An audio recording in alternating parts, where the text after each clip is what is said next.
There's not really anywhere else I could put this where you would be able to see me that wouldn't be distracting. You guys ever notice how in life you meet people and maybe you get involved with these people, maybe you don't, like friendships or romantic relationships or employers or colleagues, and you guys have like a really good connection, or you don't have a really good connection. Anyways, you are connected to these people at this time in your life, right?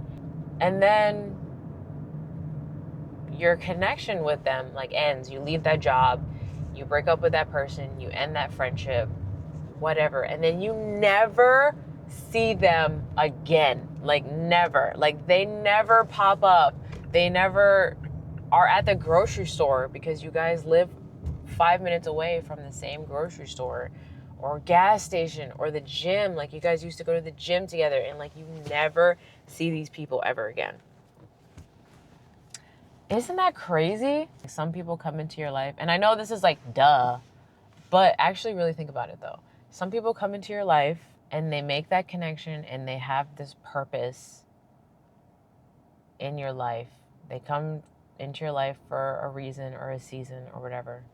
And then that's the end of that connection. And then they no longer exist in your reality. Sometimes I think about, and it's not that I would like to reconnect with these people. It's not that.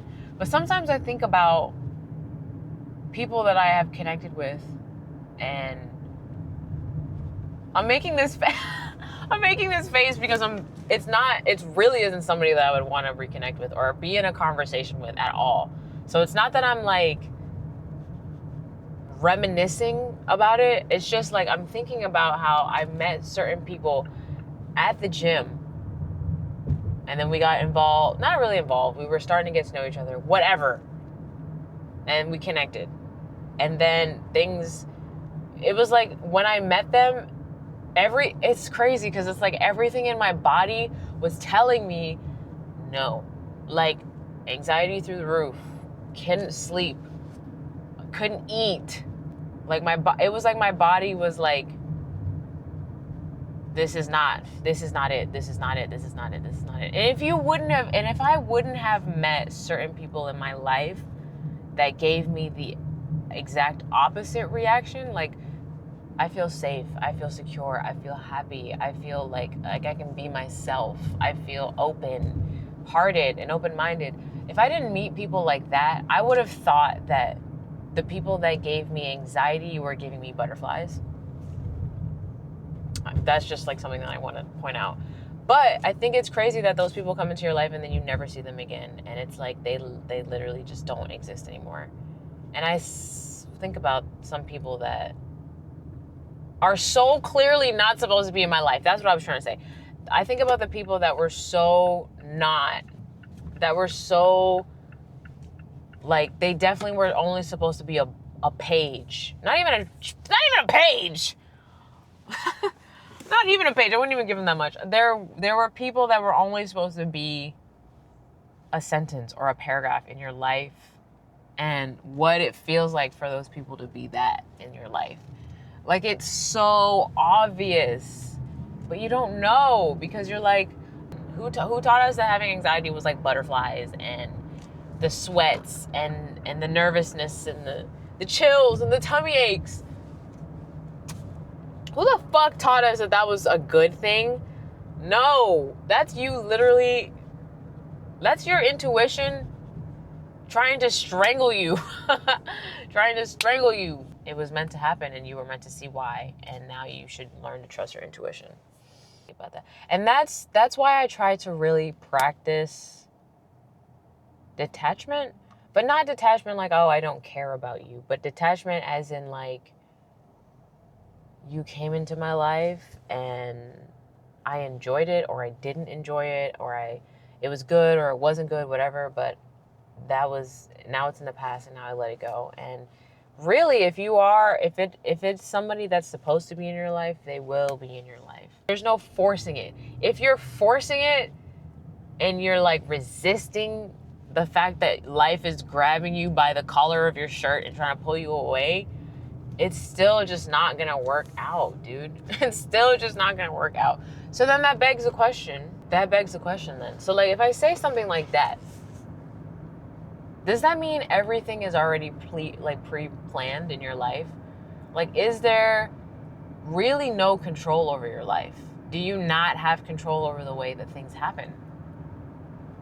I think if I really sit and I think about that and I ponder that, I think I would drive myself insane, because realistically, there's no way that you would ever know, you know?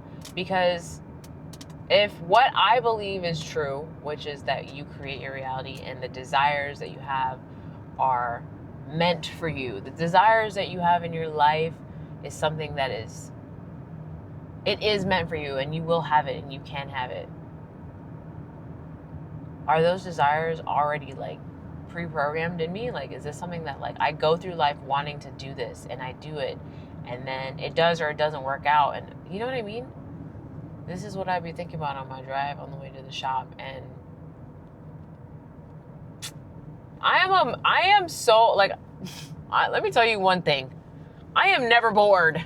I am never bored. I am sitting here, like, anytime I'm in my car, I don't even really be listening to music. Sometimes I listen, like at night, I listen to music.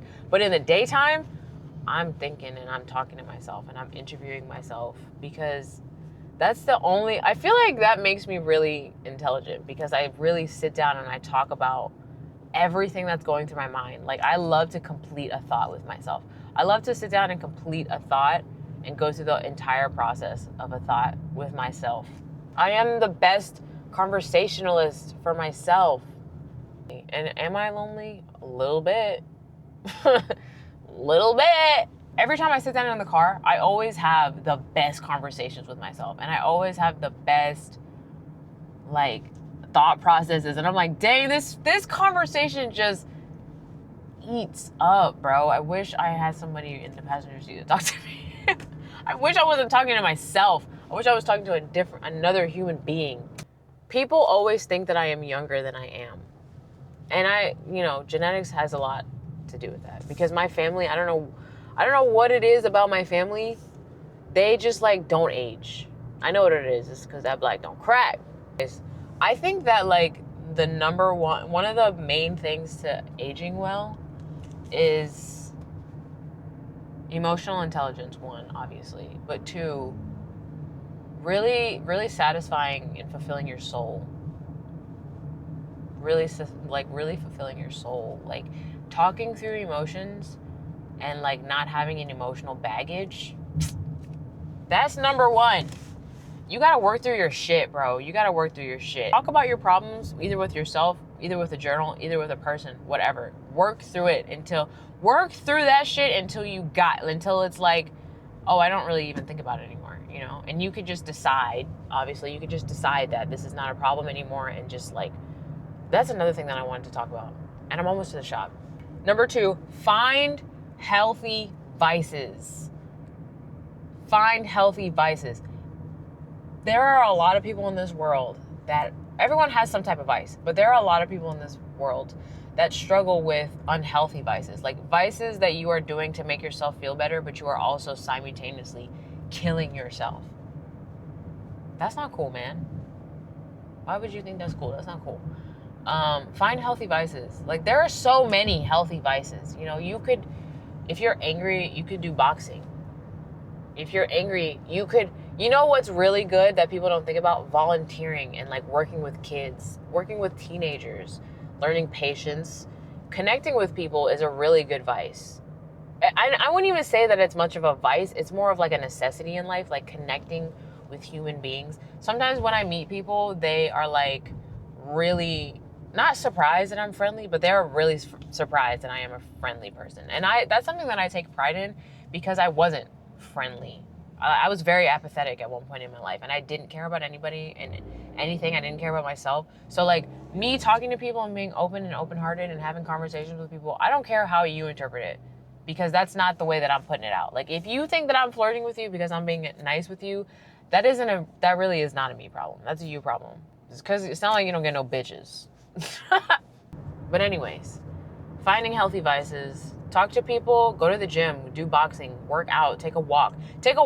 You can walk for 3 fucking hours. Start hiking, mountain climbing. You can do indoor mountain climbing, rock climbing, ride a bike, do Pilates, do yoga, meditate, journal, draw, color, paint, make a video, sing, dance. Like there are so many things that you could do outside of drinking and drugs, smoking, and like corn addiction, masturbate. Like there's so many things that you could do outside of that. And they make you feel much better than everything else. Because is it really a vice if you feel like shit after you do it, though? Is it really a vice, or is it an addiction that you are? And that's not to say to like, I'm not going to shame you or anything like that, but sometimes some people need to be spoken to in a certain way about certain things so that way they wake the fuck up. And I am one of those people, like I kind of need somebody to like not be super gentle with me about certain things. I'm getting into a dark place. I've been in that dark place more times than I can count on both of my hands and both of my toes, bro. It gets to a certain point where like I don't want somebody to be kind to me about it and snap me out of it. I want somebody to take me by my fucking throat and slap me in my face and say, what the fuck are you doing, girl? Like, you know what I'm saying? Like I want somebody to be like, you don't know how much long you have on this earth. Why the fuck are you sitting here sad as if you don't have any control over your life? You are not a fucking victim. Like that's the way that I need to be spoken to about when I get in that dark place.